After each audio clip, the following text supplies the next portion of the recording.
بسم اللہ الرحمن الرحیم نحمده ونصلی ونسلم علی رسولہ الکریم اما بعد۔ میرے عزیزوں اور ایمان والے بھائیوں، جو باتیں آپ حضرات سے اس وقت کی جاتی ہیں جی، یہ سب جیسے میں بتاتا رہتا ہوں قرآن و حدیث سے ہے اور سچی باتیں ہیں، اور ہمیں اللہ تعالیٰ کی ذات پر صحیح معنی میں پکا سچا یقین ہو اور اعتماد ہو، توکل ہو، بھروسہ ہو، اور جو باتیں رسول اکرم صلی اللہ علیہ وسلم نے فرمائی ہے ان کو دل سے مان رہے ہو تو انشاءاللہ یہ سب باتیں سن کر بہت سکون اور اطمینان ملے گا۔ میرا عنوان ابھی وہی چلا ہوا ہے اور ماشاءاللہ تبارک اللہ بہت سے ساتھی خبریں دے دیتے ہیں یہ کہ ہم کو الحمدللہ ان باتوں سے بہت فائدہ ہوا۔ بعض علاقوں میں ابھی یہ سب بیماریاں پھیلی ہیں اور وہاں ایک ایسی وحشت اور گھبراہٹ کا عالم تھا، جب یہ بیانات گئے تو ماشاءاللہ انہوں نے طلب کر کے دور دور تک ان کو بھیجا اور کہا کہ ہمیں تو بہت سکون اور اطمینان ملا ہے، اور سمجھ لو کہ ہم تو ہماری نیندیں اڑی ہوئی تھی اور ایسی وحشت و گھبراہٹ میں تھے۔ ان سب اس لیے کہ میرے عزیزوں ہم اللہ کے ہیں بھائی، میرے پیارو، زمین کے اوپر ہیں تو ہم اپنے اللہ کے ہیں، اسی کا نام لیتے ہیں، اسی کے گیت گاتے ہیں، اسی کو سجدہ کرتے ہیں، اسی کے سامنے جھکتے ہیں، اسی کو پکارتے ہیں۔ جی ہاں، کوئی مسئلہ ہو تو ہم صرف اللہ کو پکارتے ہیں۔ یہ تو میں آپ کو عرض کرتا ہوں کہ ایک ایمان والا ذرا دنیا سے جائے تو اس کے بعد دیکھیے کہ کیا کیا وہ دیکھے گا، ایسی اللہ تعالیٰ کی رحمتوں اور ایسے خزانے۔ میرا مطلب ان بیانات سے یہ نہیں ہے کہ ایک شخص بالکل بے خوف ہو کے بیٹھ جائے، نہیں۔ الایمان بین الخوف والرجاء، ایمان خوف اور رجا، خوف کہتے ہیں ڈر کو اور رجا کہتے ہیں امید، اس کے بیچ میں ہے۔ ڈر بھی ہو کہ اللہ تعالیٰ مجھے پکڑ نہ کر لے، میری پکڑ نہ فرما دے، کیسی نمازیں تو پڑھتا تھا، کیسی تلاوت کرتا تھا، کیسی تیری زندگی تھی، کس طرح تو نے حقوق ادا کیے۔ ایک طرف اس کا خوف اور ڈر بھی ہو، مجھے یہ بھی کرنا چاہیے تھا، نہیں کیا پورے طور پر، پڑوسیوں کا خیال رکھنا چاہیے تھا، نہیں رکھا، وغیرہ وغیرہ وغیرہ۔ لیکن میرے بھائیو، میرا اس وقت جو منشا اور مقصد ہے وہ یہ ہے کہ موت کے وقت میں اور موت کی فضا میں، اور جب دنیا سے لوگ مسلسل چلے جا رہے ہوں، جی ہاں، ایسے وقت میں امید غالب رہنی چاہیے۔ ایک ایمان والے کے ساتھ اللہ تعالیٰ کا کیا سلوک ہے۔ حضرت ابو ہریرہ رضی اللہ عنہ کی وہ روایت مشکات میں اور صحیحین اور دوسری جگہوں میں آتی ہے جی کہ موت سے پہلے اس کی وہ حدیث شریف سنا دی اور بتا دی، لا الہ الا اللہ کہنے والا جنت میں داخل ہوگا۔ جو لا الہ الا اللہ کہہ رہا ہو، حسن خاتمہ سب سے بڑی چیز ہے۔ حکیم الاسلام حضرت قاری محمد طیب صاحب رحمۃ اللہ علیہ سے کسی نے خط لکھ کے باقاعدہ پوچھا، حضرت کون سی ایسی دعا ہے زندگی میں جس کو میں اپنا بالکل معمول بنا لوں؟ تو حضرت نے جواب میں لکھا تھا کہ بھئی حسن خاتمے کی دعا کیا کرو۔ بہرحال آج بھی وہی عنوان ہے، اور آج جو باتیں میں بیان کرنا چاہتا ہوں اس کا خلاصہ یہ ہے، اللہ عز و جل اپنے ان بندوں کو اور بندیوں کو جن سے اللہ تعالیٰ کو محبت ہے، زندگی میں انہوں نے کوئی عمل کیا، ان کی کوئی ادا پسند آئی، اللہ تعالیٰ کی نگاہ میں ان کا کوئی عمل ایسا محبوب ہو گیا، پسندیدہ ہو گیا کہ حق تعالیٰ نے سب کچھ کو معاف کیا، اور اس پسندیدہ اور محبوب عمل کی وجہ سے اللہ تعالیٰ ان کو کوئی خاص درجہ دینا چاہتے ہیں، تو یہ جیسے ابھی کورونا میں انتقال ہو گیا تو کہتے ہیں شہید، نمونیے میں ہو گیا تو شہید، کوئی سیلاب اور طوفان آ گیا انتقال ہو گیا شہید، زلزلے میں اوپر سے جی عمارتیں ڈھا گئی تو خیر، مجھے آج یہ عنوان اس عنوان پہ بات کرنی ہے، اللہ عز و جل امت محمدیہ جو نبی اکرم صلی اللہ علیہ وسلم کی طفیل اور صدقے سے ہم امت محمد کے صدقے سے ہمیں بہت سارے فضائل حاصل ہوئے ہیں، اور اللہ نے ہم پر فضل فرمایا ہے کہ ہمیں نبی علیہ الصلاۃ والسلام کی امت میں رکھا۔ اسی میں سے میں آج کچھ بتانا چاہتا ہوں کہ اس امت میں کتنے قسم کے دنیا سے جانے والوں کو اللہ عز و جل کے یہاں شہادت کا درجہ دیا جاتا ہے۔ اسی کا عنوان بدل کے دوسری طریقے سے میں کہتا ہوں، اللہ عز و جل اپنے بہت سے ایسے بندوں کو بڑے خاص اسپیشل انداز سے VIP انداز سے اپنے پاس بلاتے ہیں۔ ہمیں تو بہت سے ایسے لگیں گے کہ یہ تو بہت معمولی سا آدمی ہے اور ایسے ہی گناہوں میں پڑا رہتا ہے اور یہ کرتا رہتا ہے اور وہ کرتا رہتا ہے اور کوئی خاص بڑا بزرگ نہیں، کوئی خاص بڑا اللہ والا نہیں۔ لیکن میرے عزیزوں، میرے بھائیو، ہمیں کسی کے اوپر حکم لگانے کی ضرورت نہیں کہ یہ اتنا گندا اور یہ اتنا خراب ہے۔ کبھی کبھی کوئی آدمی کو غلط سلط کام کر لیتا ہے، لیکن دل میں ایسی توبہ اور ایسی ندامت اللہ کے سامنے کرتا ہے کہ بجائے اس کے کہ اس عمل سے اس کا وہ گھٹتا، وہ جو توبہ کی کیفیت ہوئی بہت اونچا مقام ہو گیا۔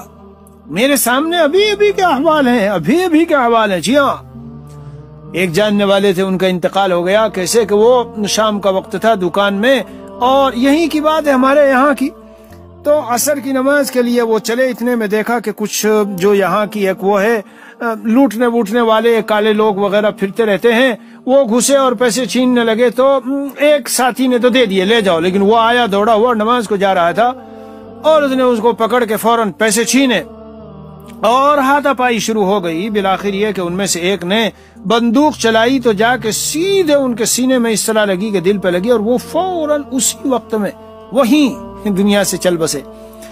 ارے عزیزو، میں گیا تھا تعزیت کے لیے، تو بتا رہے تھے کہ ان کی اہلیہ نے خواب میں دیکھا، فلاں نے خواب میں دیکھا۔ وہ سب کو کہتے ہیں تم رنج و غم میں کیوں ہو؟ میں تو زندہ ہوں۔ ہاں، اسی طرح ایک خاتون ابھی گزری ہیں دنیا سے، جی ہماری اہلیہ کی خالہ ہوتی تھی، تو ان کی والدہ جی جو تقریباً میرے خیال سے 1 سال ہوا ہوگا دنیا سے گئی ہیں، پہلے ہی سے وہ ایک بچی کے خواب میں آئی کہ میں اپنی بیٹی کو لینے کے لیے آ رہی ہوں۔ میرا عرض کرنے کا منشا یہ ہے کہ اللہ عز و جل نے ایسے مومن کے لیے بہانے بنائے، تو آؤ آج میں آپ حضرات کے سامنے اس امت کے شہداء ایک روایت میں ہے جی کہ اگر صرف مقتول فی سبیل اللہ جو اللہ کی راہ میں قتل ہوا ہو، یہی اگر شہید شمار کیا جائے، نبی اکرم صلی اللہ علیہ وسلم نے فرمایا میری امت کے شہداء تو پھر بہت کم ہو جائیں گے۔ میرے عزیزو، اللہ عز و جل کتنوں ہی کو آپ دیکھ رہے ہیں جمعے میں چلے گئے، جمعے میں مرنے والے کی جہاں یہ فضیلت آپ لوگوں نے سنی ہے، کون سی؟ کہ وہ قبر کے فتنے سے محفوظ، سوال و جواب سے محفوظ، قبر کے عذاب سے محفوظ۔ وہی میں آپ کو ایک اور بات یہ بھی بتاتا ہوں، مستند کتابوں میں موجود ہے کہ جمعے کے دن یا رات میں مرنے والا شہید بھی ہے۔ جی ہاں، اللہ کی آؤ میں آپ کو یہ سب لوگ شمار کراتا ہوں جہاں تک ہو سکے، اور نہیں تو پھر کل کو مزید شمار کراؤں گا۔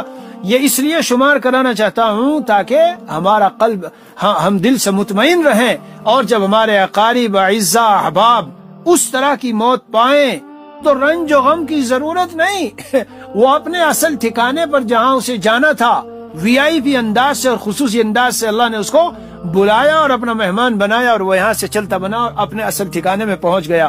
اور اب تو میرے پیارو وہاں دائمی ہمیشہ کی خوشی، راحت، اطمینان، سکون۔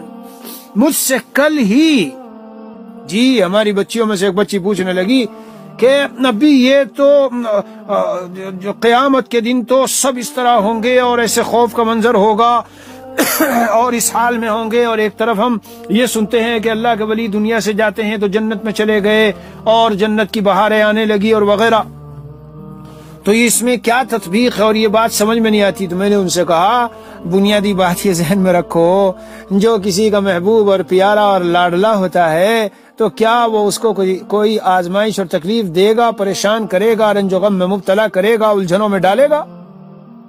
بنیادی بات تو یہ ذہن میں رکھنے کی ہے۔ بھائی آپ اپنے کسی گیسٹ کو، خاص مہمان کو اپنے یہاں بلائیں جی، اور آپ نے اس کی دوستی کو، اس کے تعلق کو، اس کی محبت کو آزما رکھا ہے کہ واقعی یہ میرا کھرا دوست ہے، اب جب آپ اپنے یہاں بلائیں گے تو اسے رنج و غم میں ڈالیں گے، تکلیفوں میں ڈالیں گے۔ قرآن کریم میں، اے میرے بھائیو، بیان سننے والوں اور سننے والیوں، قرآن کریم میں اللہ عز و جل نے جو نہایت عظیم الشان خوشخبری اور بشارت اہل جنت کو دی، وہ کن کلمات سے دی؟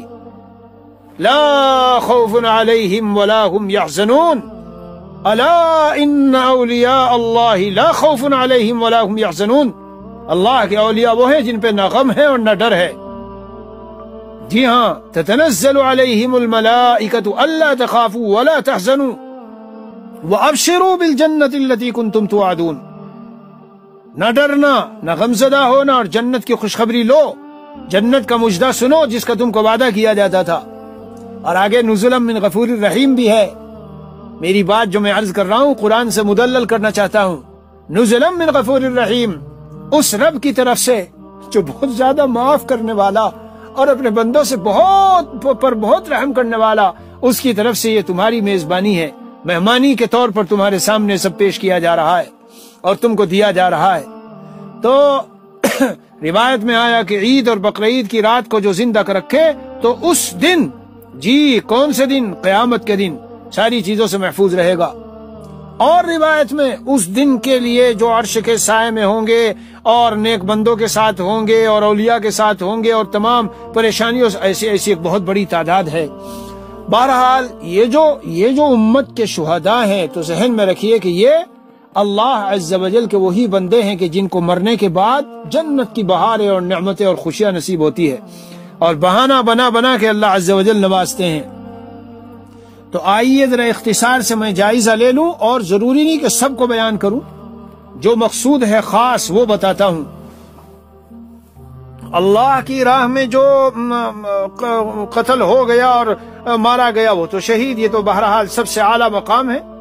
طاعون کی بیماری میں مرنے والا، اسی طرح کسی کو دست لگے ہیں مسلسل، جیسے حیضہ وغیرہ ہو جاتا ہے اور دست مستقل، جی اس میں کوئی مر جائے، المبطون شہید والغریق شہید، ڈوب کے مر جانے والا۔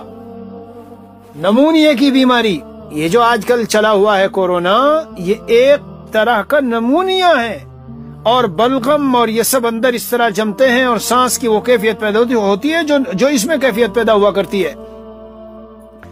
اسی طرح جو شخص اللہ عز و جل سے زندگی بھر شہادت کو مانگتا رہا مگر بستر پر لیٹے لیٹے موت آئی، ایسا موقع اسے نہ مل سکا کہ وہ وہاں جا سکے۔ بہت ہے ایسے اللہ کے بندے، ہم سے بہت ملتے ہیں، بہت ملاقاتیں ہوتی ہے، مانگتے ہیں شہادت اور تڑپ اور طلب میں رہتے ہیں، تڑپ اور طلب میں رہتے ہیں۔ جی ہاں، اسی طرح آگ میں جل کر، یعنی غیر اختیاری طور پر آگ لگی اور جل کے مر گیا۔ یہاں تک علماء نے لکھا ہے کہ حمل کی حالت میں جو عورت حاملہ ہو، وہ اگر حاملہ ہونے کی حالت میں انتقال کر جائے، یا حاملہ ہونے کے بعد بچے کی پیدائش ہوئی اور وہ جو زحمت اٹھا رہی ہے بچے کو آگے دودھ پلانے میں، پالنے میں، تو دودھ چھڑانے تک، ان دونوں عرصوں میں کوئی مر جائے وہ بھی شہید ہے۔ سبحان اللہ العظیم۔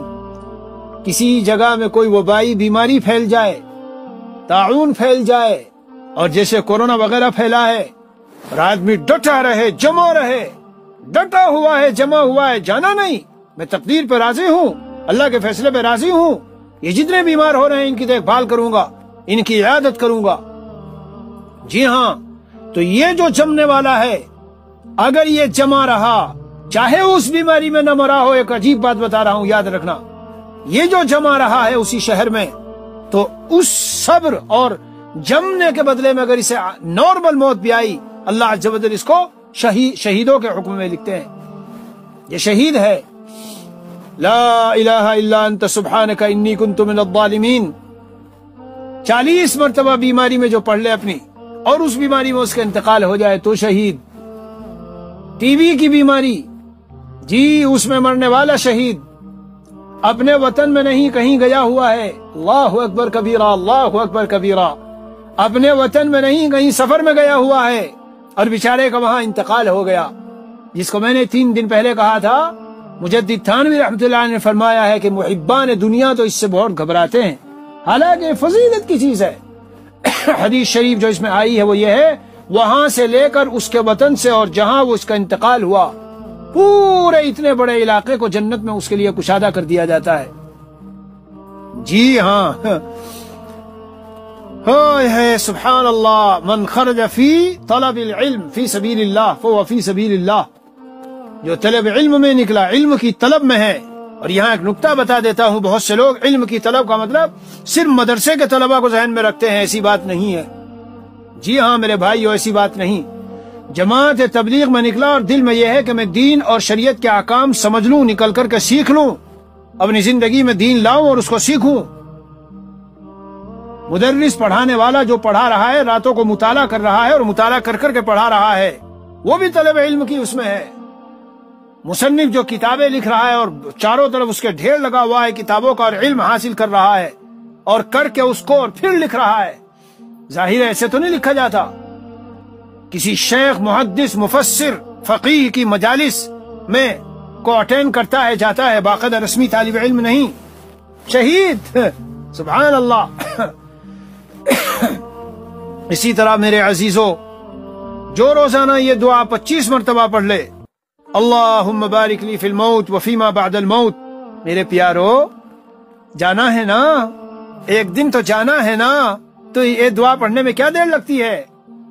کتنی منٹ لگتی ہے؟ پڑھ کے دیکھو اور پھر مجھ کو بتاؤ. 25 مرتبہ جو اس دعا کو پڑھ رہا ہو تو چاہے وہ گھر پہ مرے، عام حالت میں مرے، تب بھی اس کو شہادت کا ثواب. شہید ہے. اعوذ باللہ السمیع العلیم من الشیطان الرجیم 3 مرتبہ پڑھو اور پھر سورہ حشر کی آخری 3 آیتیں جو ان کو پڑھ لے وہ بھی شہید. اور سن لیجئے، سچا امانت دار تاجر، اس کے بارے میں حدیث شریف میں صاف آیا کہ قیامت کے دن شہیدوں کے ساتھ ہوگا. اور شہید کہاں ہوں گے؟ اللہ کے عرش کے سائے میں ہوں گے. اللہ کے عرش کے سائے میں ہوں گے. جی ہاں. اور ایک بات عرض کرتا ہوں جو عام طور سے سنی نہیں ہوگی. جو شخص 100 مرتبہ ڈیلی، روزانہ نبی اکرم صلی اللہ علیہ وسلم پر درود بھیجے تو ایک فضیلت تو اس کو یہ حاصل ہوگی کہ اس کی دونوں آنکھوں کے درمیان نفاق اور جہنم کی آگ سے براءت لکھ دی جائے گی. اور دوسرا، اللہ تعالیٰ اسے قیامت کے دن شہیدوں کے ساتھ رکھے گا. شہیدوں کے ساتھ رکھے گا. اسی طرح میرے عزیزوں اور بھائیوں، جمعے کے دن میں یا جمعے کی رات میں مرنے والا وہ بھی شہید، اس کو بھی شہادت کا ثواب. اسی طرح وہ عورت جو اپنے شوہر کی اطاعت اور صحیح سچے معنی میں محبت و فرمانبرداری اس طرح کرتی ہے کہ جب اس کا انتقال ہو رہا ہے تو اس کا شوہر اس سے خوش ہے، اس کو بھی شہادت کا ثواب ہے. میرے عزیز اور میرے بھائیوں، خاص طور سے جو خواتین ہیں، آج کل گھروں میں ایسی لڑائی جھگڑے کے ماحول ہے اور ایسا ایک دوسرے سے اور تکبرانہ انداز. وہ بھی چھوٹا پڑنا نہیں چاہتا اور وہ بھی چھوٹا پڑنا نہیں چاہتی. کتنی بڑی فضیلت. یہی مضمون روایت میں دوسری طرح آیا کہ جو عورت انتقال کر جائے اور وزوجها عنها راض، اس کا شوہر اس سے راضی ہے تو وہ جنت میں داخل ہوگی. لیکن فقہاء نے اس کو اس طرح لکھا ہے کہ اس کے ساتھ ساتھ یہ والی بات بھی ہے اور یہ والی بات بھی ہے کہ اللہ عز و جل اسے شہادت کا مرتبہ دیتے ہیں. اسی طرح میرے عزیزوں اور بھائیوں، یہ سحر و جادو کی جو چیزیں ہیں اور اسی طرح جنات وغیرہ، بہت سے بیچارے اس میں پھنسے رہتے ہیں. تو سمجھ لے وہ اچھی طرح سے کہ جو ان سب چیزوں میں پھنس کر اور ان کی تکلیفوں کی وجہ سے دنیا سے چلا جائے وہ بھی شہید. یہاں ایک بیچ میں ایک بات بتا دوں، کبھی میں نے زندگی میں شاید بیان نہیں کی. بہت سے لوگ سحر و جادو کے ذریعے سے انسانوں کو پریشان کرتے ہیں اور بہت سے سحر و جادو کے ذریعے سے انسانوں کو مار ڈالتے ہیں. میرے پیاروں اور بھائیوں، دل کی تختی پہ لکھ لینا یہ بات اور بھولنا نہیں. چاہے تم نے چھری سے، بندوق سے یا اور تیر و تلوار سے کسی کو مارا یا اس طرح مارا، اس طرح مارنے والا شخص بھی قاتل ہے، قاتل. اور وہ سامنے جسے مارا گیا وہ مقتول ہے. اس پر قتل کا وہی گناہ ہوگا جو عام ہتھیاروں سے مارنے والے پر ہوتا ہے. حضرت والا کے یہاں کراچی میں تھے تو وہ ایک شخص بتا رہے تھے، ڈاکٹر تھے، کہ کراچی کے کسی ہاسپٹل میں ایک عورت ایڈمٹ ہوئی اور بالکل آخری حالت تھی اس کی، مگر روح نکلنے کا نام ہی نہیں لیتی تھی. یعنی بس وہ تڑپ رہی تھی. سب ڈاکٹر پریشان، سارا عملہ پریشان. کیا کیا جائے؟ گھر والوں سے رابطہ کیا۔ جی ہاں، جب اس کے احوال کو پتہ کیا گیا کہ کیا صورت ہے تو اس کے احوال میں پتہ چلا کہ اس کا بہت زیادہ اس کا پیشہ یہ تھا کہ ادھر جادو کرانا، ادھر اس پر یہ کرانا، ادھر سحر کرانا، انہی کاموں میں لگی رہتی تھی۔ بہت سی خواتین اس طرح کا ذہن رکھتی ہے۔ بہرحال اللہ عز و جل کے پاس جانے کے لیے میرے عزیزوں اور بھائیوں، یہ سب امت محمدیہ، جی نبی اکرم صلی اللہ علیہ وسلم کی یہ امت، اس کے لیے اللہ تعالیٰ نے بہانے رکھے ہیں۔ تو ہم ان بہانوں کے اس میں آ کر اور تھوڑا سا اپنی جدوجہد اور کوشش کر کے کیوں ان راہوں کو سے جانا نہیں چاہتے؟ سوال حضرت یہ تو اپنے ہاتھ میں نہیں، یہ تو اللہ تعالیٰ کے قبضے میں ہے، قبضے قدرت میں ہے۔ ہاں میرے عزیزوں، اللہ عز و جل کے قبضے قدرت میں ہے، مگر ایک سنت اللہ جاری ہے، اللہ کی ایک سنت جاری ہے، اور وہ سنت یہ ہے کہ دنیا میں جس آدمی کا جس طرح سے زندگی گزرتی ہے اللہ عز و جل اسے موت بھی اسی طرح دیتے ہیں۔ تو اگر ہم صحیح سچے اور ٹھیک انداز سے اللہ تعالیٰ کے وفادار بندے بن کر زندگی گزاریں گے تو انشاءاللہ موت بھی اسی طرح ہوگی، اور جب موت اس طرح ہوگی تو پھر وہاں ملنے والے احباب، یار، دوست اور نعمتیں وہ ساری ایسی ہے کہ ہمیں کوئی غم نہیں ہوگا کہ ہم نے کیا چھوڑا ہے۔ مجدد تھانوی رحمۃ اللہ علیہ ایک جگہ ایک سوال کا جواب دیتے ہیں، اور سوال یہ کرتے ہیں، یہ تو تسلیم کہ یہ بہت ساری نعمتیں ہیں آخرت کی، اور بہت سارے اللہ تعالیٰ کی طرف سے انعامات مومن کو ملتے ہیں، مگر سوال یہ ہے کہ عذاب بھی تو اتنا ہی ہے، اگر عذاب کی باری آئی تو کیا ہوگا؟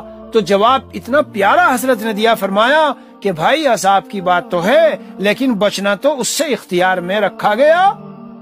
گناہوں سے بچو، نماز وقت پر پڑھو، احکام بجا لاؤ، طاعت و فرمانبرداری میں زندگی گزارو، جی، اور حقوق العباد اور حقوق اللہ ادا کرو، تو اختیاری چیز ہے۔ جب اختیاری چیز ہے تو اس کو حاصل کرو۔ معلوم ہوا وہ جو عذاب کا تصور اور خیال ہے قائم تو رہے، مگر یہ ذہن میں رہے کہ جب ہم ان سب اعمال کو ہم نے کیا نہیں تو انشاءاللہ نجات ہی ہوگی، اور اللہ نے جو یہ نعمتیں رکھی ہے وہ ملے گی۔ بہرحال ان امتی امت مرحومہ، بس یہ کہہ کے ختم کرتا ہوں، اتنی امید دلانے والی حدیث ہے جی کہ میری امت امت مرحومہ ہے، اس کا عذاب جو ہے نا وہ تو دنیا میں یہی سب زلزلے ہیں، فتنے ہیں، مصائب ہیں، حوادث ہیں، اسی میں ڈال کے اس کی چکی میں پیس کر اس کو، اور یہیں سے جب اٹھایا جائے گا تو صاف ستھرا کر کے اٹھایا جائے گا تاکہ آخرت میں عذاب سے محفوظ رہے۔ اس کا معنی یہ نہ نکالنا کہ بالکل آخرت میں کسی کو کوئی عذاب نہیں ہوگا، لیکن ایک عام امت محمدیہ جو متدین و دیندار اور جو یعنی ضروری اعمال کے بجا لانے والی اور کبائر سے بچنے والی، انشاءاللہ اس کے ساتھ اللہ عز و جل کا یہی معاملہ ہو۔ بہانے بنا کے اللہ نے جنت دی ہے، من عشق و کتب و عف ثم مات فهو شہید، اس کو بھی شہداء میں لکھا ہے۔ کسی لڑکی سے کسی لڑکے سے عشق ہوا، لیکن بالکل اس پر اپنے تقوی پر اور عفت و پاک دامنی پہ جمع رہا اور اس کو چھپایا، اتنا زور پڑا بیچارے پہ کہ اسی حال میں انتقال ہو گیا، شہید ہے۔ دیکھو اندازہ لگاؤ آپ، من قتل دون مالہ فهو شہید، مال کی خاطر انتقال ہوا تو شہید، من قتل دون عرضہ، اپنی آبرو کے خاطر ہوا شہید تو فهو شہید، وہ شہید ہے، اور من قتل دون نفسہ، اپنی جان بچانے کے لیے مارا گیا تو شہید ہے۔ گھر پر ہی حادثہ ایسا کوئی پیش آ جائے، شہید۔ جی ہاں، تو آج کے عنوان کا اور مضمون جو کچھ ہے اس کا خلاصہ کیا نکلا؟ اللہ عز و جل اپنے بہت سے بندوں کو اپنے پاس خاص وی آئی پی انداز سے، شاہانہ انداز سے اور خاص اعزاز والے انداز سے بلاتے ہیں، اور اس کو ہم کیا کرتے ہیں؟ شہید ہو گیا فلاں، اس کو شہادت مل گئی۔ اللہ عز و جل ہم سب کو شہادت والی موت عطا کر دے اپنی رحمت سے، اپنی رحمت سے ہمیں شہداء میں شامل فرما لے انشاءاللہ، پھر تو بہار ہی بہار ہے۔ وصلی اللہ علی النبی الکریم وعلی آلہ واصحابہ اجمعین والحمد للہ رب العالمین۔